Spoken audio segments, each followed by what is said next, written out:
Hello and welcome back to Bristol and the BillyChip Foundation Series. My name is Jack and I'm the Communications Director here at BillyChip. And for the past couple of months, I've been visiting a few of the grassroots organisations that the BillyChip Foundation continue to support. Episode 1 was all about compassion. Episode 2, all about connection. And if you haven't seen them yet, I highly recommend going and giving them a watch. And today, episode 3, which is all about choice. And I'm here in Bedminster to meet Help Bristol's Homeless and the amazing character of Jasper, who has dedicated years of his life to supporting homeless people within our city. There are many aspects that go into solving homelessness, but the most important is long-term housing. And that's what Jasper and his incredible team have been able to achieve. Growing and growing every single year, adding containers, making sure that more and more people in need in our city have a safe place at night to call their own.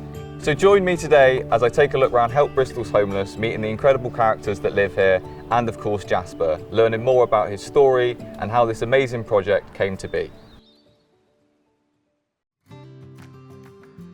So Jasper, how did this all start and what was the inspiration behind this project? So this all started around 2016, 2017. It was very cold. I think it was actually in January. And it just sprung to mind. I wonder how the homeless people survive in this weather. So what issues within homelessness are you trying to solve with this project? The issue was the councils are struggling to house people for single males, single females. And I thought it's something I could help with, you know? So when you hear the word choice, how does that word resonate with you in terms of homelessness, and how important is it to give homeless people back independence? Well, you know, the choice of where they want to live. People are not used to living around other people. Imagine you've been living in a doorway for the last 18 months, you then got to readjust. The residents got to make the choices. I can't make the choices for them. I can point them in directions that they may need to go, but at the end of the day, it's their choice whether they accept our help and move on with their life. Everyone deserves a second chance, don't they? Thinking back to when you had that one unit, did you ever think that it could expand to something this size? When I had the one caravan, I never expected to go to one shipping container, let alone expand into the size of the project that we've got now. You know, we've set up a blueprint for everyone to deal with this. It's up and down the country now, and it's going to be more and more across the country and across Europe and the world. And for people watching this who perhaps don't know about your cause before, what is the easiest way for them to support you? A long time ago, I went on the one show, and when I came back off it, someone said to me, you know what your biggest mistake was? You didn't ask for money. That's what they said to me. So what I'm saying today is I need money to run this project, you know? Brilliant. Okay, well, it was lovely to chat to you, mate. Would you do me the honour of showing me around the site? Absolutely. Let's go and do a tour. Lovely. Welcome to my crib.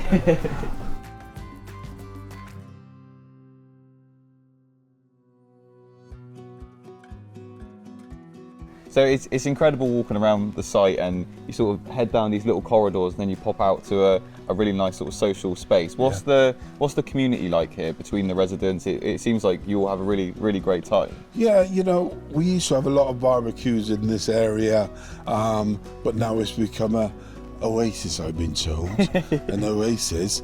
However, when we came here, this was 2 massive warehouses which we took down, and then we utilised the whole space to make it feel, you know, you've got a gap between your neighbour, you know. And you mentioned there that someone looks after like this area that we're stood in now. Do you sort of allow the residents to sort of set up little projects, grow the area, and I suppose to make it feel a lot more homely? What I like to do with the resident, give them the scope to sort of help themselves, you know, because they can actually find their happy space when it comes to a bit of gardening. One really key part of people coming out of homelessness is to have a purpose and to have an outlet.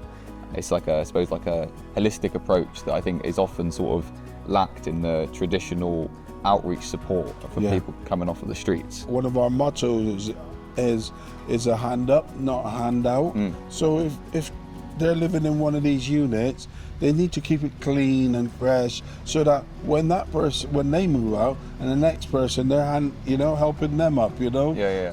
I believe that around the corner we have a bit of a surprise for the viewers, something that we're working on together. A surprise for myself actually, because I haven't seen it yet. Would you mind sort of taking me around the corner and show you? Sure, let's go that way. Wow, Jasper, this is amazing. Hats off to you and the team. It's been hard work, but it looks absolutely great. So proud that BillyChip can be involved with it. What an achievement this is for Jasper and his team. Words can hardly describe how impressive this new container looks, and we've only seen the exterior. Project manager Kerry has kindly offered to show me around the new home and chat more about the facilities provided to the residents here at Help Bristol's Homeless. So for people moving into one of these shipping containers, what can they expect to find inside? Absolutely everything they need. So for instance, this one in itself, we have a high-spec ensuite bathroom that leads from the double bedroom.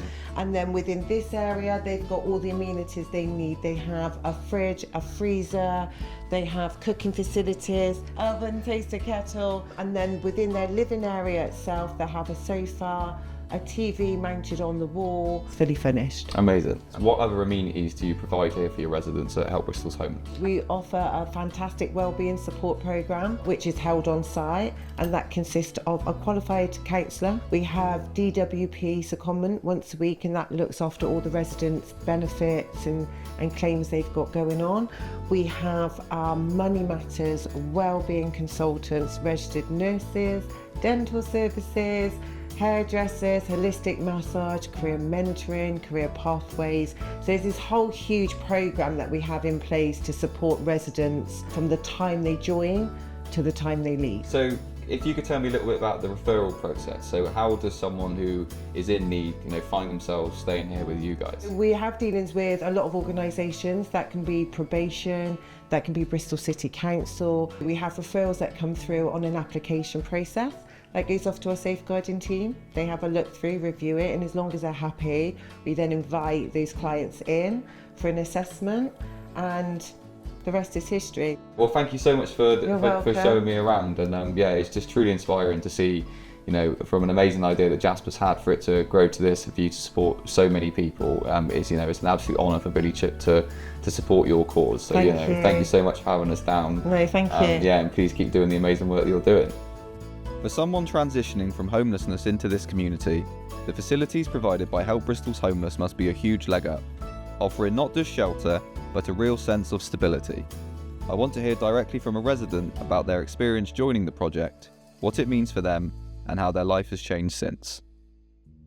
So we're here with Colin, who is one of the residents here at Help Bristol's Homeless. How long have you been staying here for? Since May. So I met Judy through Bosch, which is another organisation in Bristol, and then she referred me here, and the rest is history, as they say. Yeah, and were you rough sleeping at the time? I was, about 4 weeks. Stressful being on the streets, it's lonely as well, and it's quite frightening at times, so it is good to get a roof over your head. It was amazing. And how have you found the other resources that they provide here? It's excellent. I mean, a lot of other places don't do things like that, so you find that a lot of people end up back on the streets if they don't deal with certain problems, so they are dealing with that sort of stuff here. So there's no drugs here as well, which is a good thing, because it's hard to stay clean when there's loads of people taking drugs. It happens a lot in the hostels. It's a nightmare, but here it's totally different. What's the plan after here then? What's the dream? What do you want to go on to achieve? Well, hopefully go back to work and get a place of my own proper permanent residence. Just try and do it right this time. Yeah. Thank you so much for talking to us. I wish you all the best. Good, and I'm really glad that you've ended up in such a caring community that we're currently stood in. And all the best in your recovery, and I'm sure that Jasper and his team will help you in every step. Thank you very much. Cheers. It's been a very moving day here at Help Bristol's Homeless, and it just goes to show how important it is for everyone to support grassroots organisations. This is what they end up looking like, these amazing centres of care and compassion for the most vulnerable in our society, and they're needed now more than ever. This project is a massive safety net for our city, and I'm so humbled and proud that the BillyChip Foundation can support their work for many, many years to come.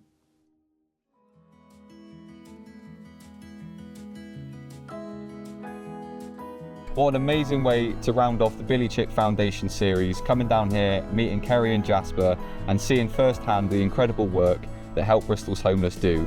It's amazing to see the BillyChip container in action, all kitted out, ready to welcome somebody off of the streets and to support them bettering their lives. I want to say a huge thank you to the Bristol Street Pastors and Tackling Minds for giving up their time also, focusing on the 3 C's of BillyChip: compassion, connection and choice.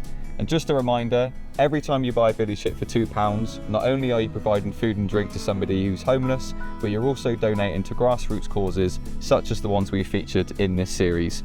If you haven't seen episode 1 and 2 yet, please go onto YouTube and give them a watch. And we'll see you very soon. Thank you.